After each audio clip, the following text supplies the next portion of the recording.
What up, guys? It's Tips for Free, and I'm back. And what I've got for you today is my non-ladder Immortal P1 Terrazone Crusher. Also, my Immortal Smite Paladin type character. You know, basically can kill the big guys. So just a quick overview my non-ladder account. It's sort of set up, right? I've got a GF, MF, Horker Barb, basically for running the Trav. I've got an FOH Din for magic finding P1 Chaos. I've got a magic find Blizzard Sork, basically to kill the act bosses. I've got a Nova Sork to run keys and you know, basically just do everything in the game. I've got an Oradin that, you know, I used to have a Smite Paladin, but I never used him. So I figured make an Oradin out of it when Terrazones came out. I thought that would be fun. And then for my PvP characters, I'm making a Necro, but I got bored of that, so I never finished. I've got a finished PvP Cold Sork, and I've got a finished Whirlwind Barb. But I don't really use them anymore, so I took some of the gear off of the Barb to finish this guy out. So like I said, I used to have a Smite Paladin, but I was never running keys, so never really had anything to do with him. So with the Warlock coming out, I figured it was a good chance to make a character that could run cows really efficiently. That was my Fire Warlock that I'm running on ladder, but then on non-ladder, I figured just make a character that can kind of fulfill the role of the Smiter, but, you know, maybe also... Turns out this guy's really freaking tanky, and he can crush basically anything in the game. He's basically an immortal bowling ball, and that's what we're going to look at today. And sure, an Echoing Strikes Warlock is probably cheaper and better, but for me, I wanted a melee character, I wanted to AoE cleave face TELE stomp packs, I wanted a melee character, not some... Honestly, it's a piece of shit skill. You know, I hope they change Echoing Strikes. That's all I have to say.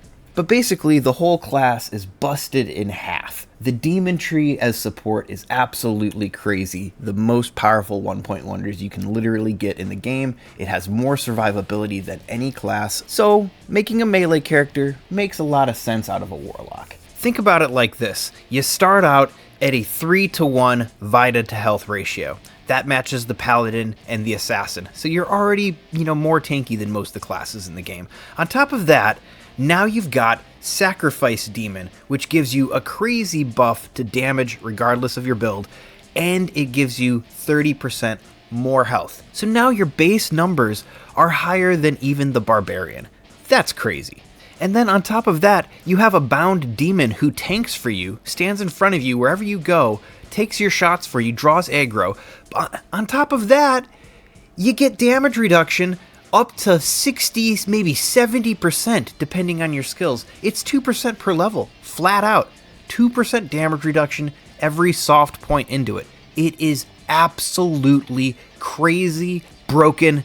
You're a bowling ball, unkillable melee tank god. And you're doing crazy damage. So basically how this build works is you're using Cleave, which is like a lightning nova, maybe not as fast, but it one-shots everything it hits. And then you also have a smite. I'm sorry, but Mirrored Blades is just smite. It doesn't need attack rating or anything like that. It just hits. It just hits. It's the Warlock's busted. The class is absolutely positioned to be able to stand and bang with anything in the game. The best melee class in the game. But who's surprised? Warlock is the best everything at this point. So I was looking around on my mules and I found this 14 ED F 6-socketed Warpike just sitting around. So I crafted this crazy EBOTD with it, and I knew it was meant to be. Now, that was a whole lot of info, but it all leads into this build. So I'm sorry to say, the build isn't min-maxed. The skill points are somewhat experimental, the stat points are preliminary, I don't even have a Warlock torch yet. So keep that in mind when throwing this guy together. This is more of a baseline, a starting point for your character. But you know, I should say it feels like a fully polished character. Even though I've wasted some skill points, even though I'm only level 84, and even though I've only min-maxed the character at a very small level, the character feels polished, it feels stronger than anything I've played, and it absolutely breaks the game. So a few notes on the gear. Almost all of my AR is coming from rings and charms, but the AR multipliers that the Warlock gets is absolutely crazy. So a budget build for this might sacrifice things like damage and life on the charms and just go for AR. Or, you know, maybe not use Cleave because Echoing Strikes is still, you know, in the game. So with this gear, I can hit the 75 FCR breakpoint. You could go with the new Warlock book instead of a spirit, but then you'd be missing 5 FCR, and you need to find a spot for that on your build. We get all of our Crushing Blow from the G-Face and the Goatman Consume buff. Because of just how I put the character together, I needed the boots for resistances, but otherwise, I mean, that would just be Gore Riders for more Deadly Strike and more Crushing Blow. So looking at the G-Face, it's got a Cham rune in it currently for Cannot Be Frozen. Obviously, the new facet should go in this spot, and then we'll find another spot on our build for Cannot Be Frozen, probably in the boot slot. And then as far as Sundering Monster Immunity goes, I mean, we've got Amp Damage. I'm pretty sure that does the trick. Currently, I'm also running a lot of magic damage on hit, so if we really do run into a pesky, like, immune to physical monster, I'm pretty sure just the Mirrored Blades will do the trick with the multiple hits and the magic damage. Basically, I'm just not worrying about the Sunderer right now. But eventually, the prices of these facets and super Sunderer charms will come down a little bit, and I'll work them into the build. As far as the IAS breakpoints go, which may be important, I actually didn't look into this one very much. I figured with the 60 from the EBOTD, 20 from the gloves and the amulet, and then fanaticism, we should be in a good spot. And then going over the talents here, I realized I never used the Death Sigil, so you could save 2 points by just using Lethargy. Also, I decided not to maximize damage on my skill tree by making all of the Cleave synergies and Hex synergies maxed and such. I decided to go with Bane over Purge, and I decided to dump a bunch of points into Consume and Blood Oath. I really think that a high-level Consume and a high-level Blood Oath is the way to go on this character, probably even maxing out Blood Oath. When I come back to this build down the road, I likely will optimize the skill tree and find just the right balance and right optimizations that's going to work for me, but for now, I'm testing it out like this. My Merc is just a basic Merc. It could run Pride for the concentration aura, but then, you know, losing the infinite mana, it seems like a big pain in the ass. Maybe I'll put one in my stash for swap.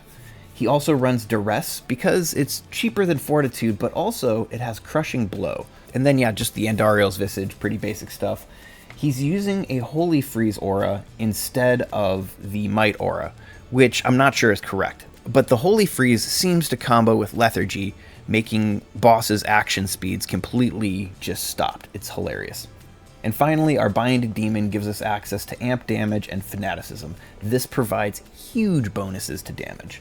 So yeah, this guy's basically a walking bowling ball with 2 bodyguards. They both deal crazy damage. I mean, the 2 bodyguards could easily solo the entire game, given enough time. So with that out of the way, here's the Warlock running a quick torch. That's all I've got for today, guys. Thanks for watching.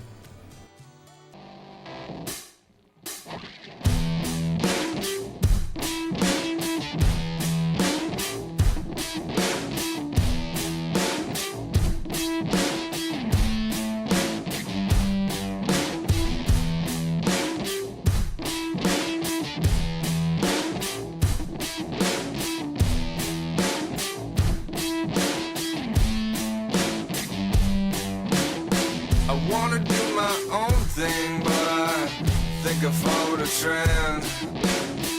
It's been suggested, maybe I wanna be your best friend. Yeah, blind in my eye holes and just trying hard to see. I can tell by your middle finger that you're warming up to me. Yeah.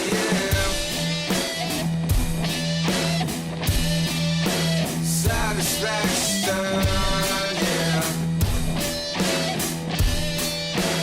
Bad attraction, yeah. Satisfaction, yeah. Bad attraction.